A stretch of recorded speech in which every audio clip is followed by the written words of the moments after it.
আসসালামু আলাইকুম। আজ তৈরি করে দেখাবো মাত্র 5 মিনিটে কোরিয়ান নুডলস। আর এই কোরিয়ান নুডলস মাত্র অল্প উপকরণেই আজ আমি আপনাদের সাথে শেয়ার করব। আর এই কোরিয়ান নুডলস খেতেও কিন্তু দারুণ মজা, আর তৈরিও কিন্তু অনেক সহজ। আর এই কোরিয়ান নুডলস ছোট থেকে বড়রা কিন্তু অনেক পছন্দ করবে এবং আমার চ্যানেলটাকে সাবস্ক্রাইব করে নেবেন। এদিকে আমি 4টা আলু নিয়েছি, আলুগুলো আমি ভালো করে ধুয়ে পরিষ্কার করে নেব। আর এদিকে ফ্রাই প্যান নিয়েছি, ফ্রাই প্যানের মধ্যে আমি পর্যাপ্ত পরিমাণে পানি অ্যাড করে নিব এবং এই আলুগুলো আমি দিয়ে দেব। দিয়ে এবার আমি ঢাকনাটা দিয়ে ঢেকে রাখবো সিদ্ধ হওয়া পর্যন্ত। তারপরে যখন সিদ্ধ হয়ে যাবে ঢাকনাটা উঠিয়ে আপনাদের দেখাচ্ছি অলমোস্ট আলুগুলো সিদ্ধ হয়ে গেছে। এবার খোসাগুলো ছড়িয়ে আমি এই আলুগুলো ম্যাশ করে নেব। তো ম্যাশ করে নেওয়া হয়ে গেছে। আমি 1 কাপ এর মধ্যে কর্নফ্লাওয়ার অ্যাড করব। আর এই কোরিয়ান নুডলসে কিন্তু কর্নফ্লাওয়ার অ্যাড করতে হয়, তাহলে স্টিকি ভাব হবে। আর এখানে আটা বা ময়দা দেওয়া যাবে না।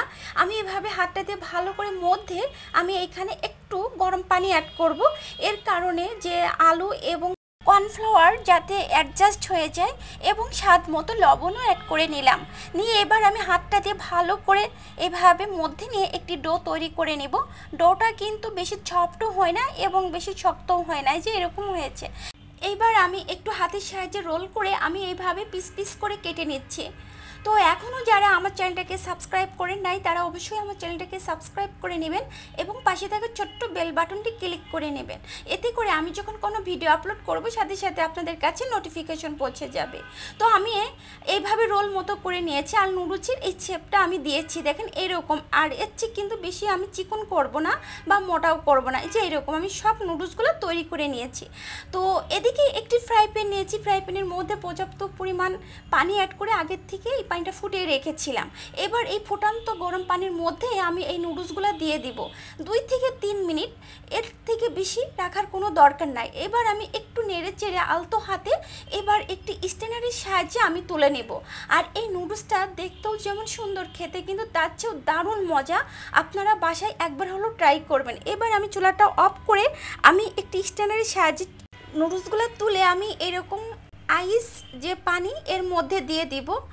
এইভাবেই সব দেওয়ার কারণেই কিন্তু এই নুডলসটা অনেকটা স্টিকি হবে এবং ভেঙেও যাবে না। তো আমি দেখাচ্ছি, দেখেন কতটা স্টিকি হয়েছে। আর এইভাবে কিন্তু আমি ঠান্ডা এই পানির মধ্যে রেখে দেব 3 থেকে 4 মিনিটের মতো। দেখেন কতটা সুন্দর হয়েছে। তো এইবার আমি নুডলসের পানিগুলো ঝরিয়ে নিব। আমি পানিগুলো ঝরিয়ে নিয়েছি। এবার এর মধ্যে অ্যাড করে দিব 2 চা চামচ চিলি ফ্লেক্স, ধনিয়া পাতা কুচি, এবং অ্যাড করব রসুন কুচি, পেঁয়াজ কুচি এবং কাঁচামরিচ কুচিও অ্যাড করব।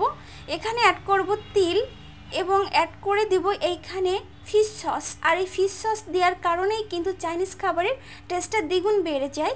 এবং অ্যাড করে দিব টমেটো সস। এখানে কিন্তু আমি টমেটো কেচাপ নিই নাই, টমেটো কেচাপ নিলেও কিন্তু ভালো হবে।